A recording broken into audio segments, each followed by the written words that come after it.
You understand me, don't you? No, sir. For 9 seasons, one face rode across American television screens every single week, so familiar that entire families planned their evenings around him. Trampas, the good-natured cowboy of the Virginian, was a kind of character you invited into your living room without a second thought. Easy smile, quick wit, the guy who always seemed like he had it figured out. Audiences believed in that steadiness. They believed in Doug McClure the way people believe in a neighbor they've known for years. But the man walking off that set at the end of each day was carrying a far more complicated life than the one broadcast into millions of homes. Behind the steady grin was a string of marriages that came and went with startling speed, a family loss he processed almost entirely in private, and a professional identity so tightly bound to one character that reinventing himself afterward became one of the hardest fights of his career. This is the story of the real Doug McClure, not the cowboy on the screen, but the man behind him. Douglas Osborne McClure was born on May 11, 1935, in Glendale, California, to a father who worked as an accountant and a mother employed as a newspaper columnist. There was nothing dramatic about his early years. He grew up in West Los Angeles, surrounded by sunshine, beaches, and the kind of outdoor all-American upbringing that later made him seem so believable in a saddle. He played football, competed in basketball, surfed whenever he could, and by high school owned his own horse, spending countless afternoons riding rather than sitting still. The most consequential summer of his youth came before his senior year of high school, when he took a job at a cattle ranch in Nevada. For 3 months, he wasn't performing the American West. He was living it, waking before dawn, working with livestock, following a schedule dictated by weather and animals rather than convenience. It was manual, unglamorous work, and it planted something in him that no acting class could later replicate. An authentic physical comfort with horses and ranch life that would eventually read as effortless on camera. Still, acting wasn't a guaranteed path. After high school, he studied drama at Santa Monica City College and later enrolled at UCLA, choosing physical education as a practical backup in case performing never paid the bills. His appearance opened early doors. Modeling assignments and commercial work during college led to small television roles, first in Men of Annapolis, then scattered guest appearances on shows like Death Valley Days, Maverick, and even an episode of The Twilight Zone. None of it made him a star, but it built the reputation that eventually caught the attention of bigger productions. In 1957, McClure landed a supporting role in the war film The Enemy Below, starring Robert Mitchum. The part itself was small, but the experience of working alongside major film talent gave him a different education than television could offer. It was also on that location shoot in Hawaii that he met an opera singer named Faye Brash. The two married soon after, and their daughter, Tane, was born while McClure was still working to establish his footing as an actor. That marriage ultimately ended in 1961, the first chapter of a personal life that would prove far less stable than his professional rise. 3 years after The Enemy Below, McClure appeared in The Unforgiven, a major studio production directed by John Huston and led by Burt Lancaster and Audrey Hepburn. The shoot became infamous for its difficulties, including an accident that injured Hepburn during production. Being present for a set that high pressure, even in a limited role, exposed McClure to a scale of filmmaking far beyond anything television had shown him. That same era brought his first real headlining opportunity, playing sidekick Frank Flippin opposite William Bendix in NBC's Overland Trail. The show lasted only 17 episodes, but it proved something important to producers. McClure could carry a series. He moved almost immediately into CBS's Checkmate, playing investigator Jed Sills for roughly 2 years. It was on the set of Overland Trail that he met actress Barbara Luna, whom he married in late 1961, his second marriage, arriving just months before the audition that would define the rest of his career. Universal was adapting Owen Wister's novel The Virginian for television, and the character of Trampas, a straightforward antagonist in the source material, was about to undergo a complete transformation. When McClure read for the part, he reportedly told his wife there was no one else being considered, though the truth of that claim is impossible to verify with certainty. What is certain is the outcome. He won the role, and within months, he had become one of the most recognized faces on American television. The transformation of Trampus from villain to fan favorite wasn't just a writing decision. It was shaped directly by McClure himself. Colleagues who worked alongside him consistently pointed to his own personality bleeding into the character. His natural humor, his genuine ease around horses, his relaxed charisma. What began as a supporting role expanded season after season as fan mail poured in, until Trampus became one of the emotional centers of a show that was originally built around its title character and the stern Judge Garth. The Virginian ran an unusually long 9 seasons, from 1962 to 1971, accumulating 249 episodes, an enormous achievement for the era, built on 90-minute installments at a time when most competing westerns ran half that length. Cast members rotated in and out across those 9 years, but only 2 actors remained for the entire run, James Drury and Doug McClure. Their friendship extended well past the cameras, reportedly continuing through regular phone calls for decades afterward, a bond that would ultimately outlast every one of McClure's own marriages. And that timing matters, because while Trampus was becoming a beloved fixture in households across the country, McClure's personal life was unraveling and rebuilding itself again and again, almost entirely out of public view. His marriage to Barbara Luna didn't survive the sudden pressure of overnight stardom. The demanding production schedule and the weight of new fame created distance between them almost immediately. And by 1963, roughly 2 years after their wedding, the marriage had ended. Divorce records from the period describe tension between the two, though notably, decades later Luna spoke about McClure with warmth rather than bitterness.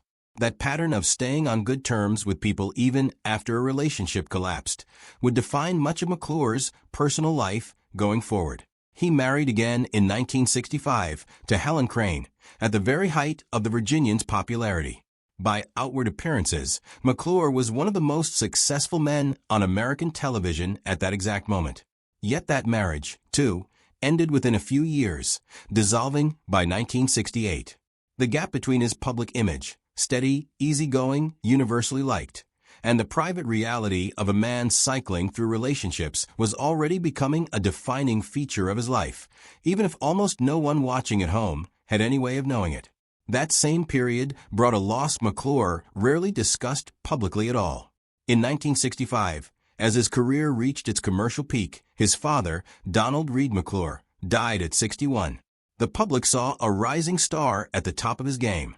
Almost no one saw a son quietly grieving in the middle of that same success. It's a pairing that, in hindsight, says a great deal about how compartmentalized his life had become.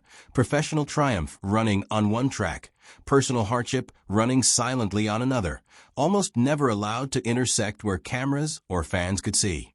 In 1970, McClure married for a 4th time, to Diane Soldani. This relationship lasted considerably longer than the ones before it, 9 years, and produced his second daughter, Valerie Diane. It arrived during a professional period when McClure badly needed some form of stability, since the Virginian was winding toward its end and the uncertain years afterward were just beginning.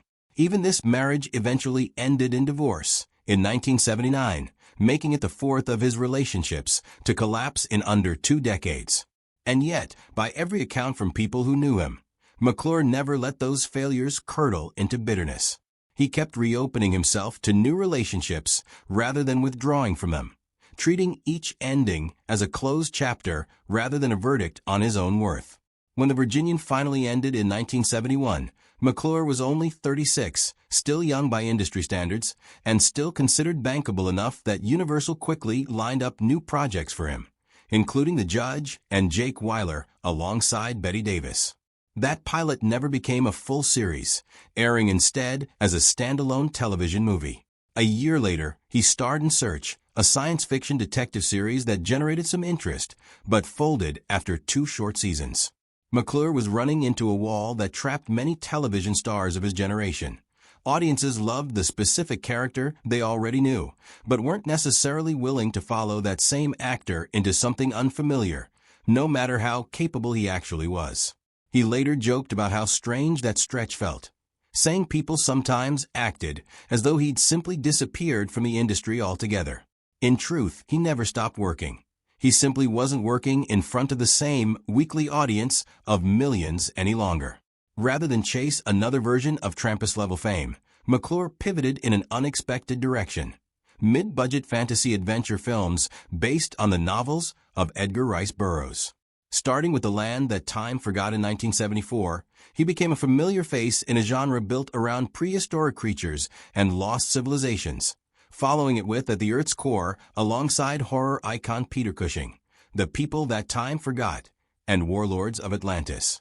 Critics were rarely kind to these films, but audiences kept showing up, both in theaters and later in television reruns, giving McClure a steady, distinctive presence that decades later earned a genuine cult following.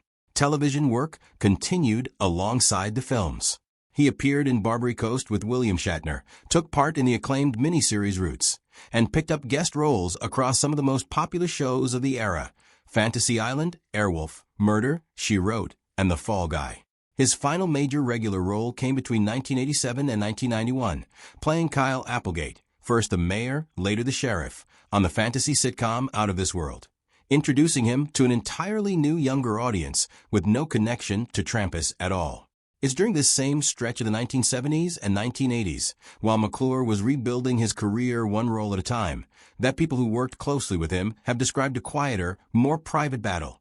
A struggle with alcohol that rarely made headlines in an era when actors were shielded from that kind of scrutiny far more than they would be today. It's a detail that fits an unmistakable pattern running through his adult life: public steadiness paired with private difficulty, a gap that almost no one watching from home had any real way of detecting. That gap extended into his relationships, too. After the end of his marriage to Diane Soldani in 1979, McClure met Diane Funboog later that same year while working in England. They married almost immediately, and unlike every relationship before it, this one lasted 16 years, all the way until his death. She was the constant presence during the quieter final chapter of his life, there as his fame settled into something steadier, and eventually, as his health began to fail. In early 1994, McClure was diagnosed with lung cancer. His response mirrored the way he'd approached nearly everything else in his professional life. He kept working.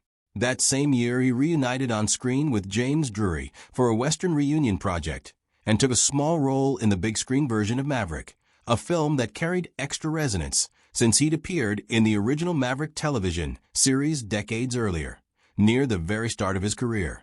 He continued accepting new projects throughout treatment, reportedly telling colleagues he wanted to be seen as an actor first and a patient second. That determination culminated in one of the most meaningful moments of his professional life. On November 16, 1994, McClure received a star on the Hollywood Walk of Fame, a formal recognition of nearly 4 decades in the industry, arriving just as his health was beginning to collapse. Early in 1995, while filming in Hawaii, McClure collapsed on set. Colleagues initially feared a stroke or cardiac event, but tests back in Los Angeles revealed the cancer had spread to his liver and bones. He died on February 5, 1995, in Sherman Oaks, California, at 59 years old, just months short of his 60th birthday. He was buried at Woodlawn Memorial Cemetery in Santa Monica. His final film, Riders in the Storm, was completed while he was still fighting the illness, and released only after he had passed away. Years later, animators on The Simpsons created a recurring character named Troy McClure, partly as an affectionate nod to Doug. According to his own daughter, McClure found the joke genuinely funny, and his children reportedly teased him by calling him Troy behind his back just to get a laugh out of him.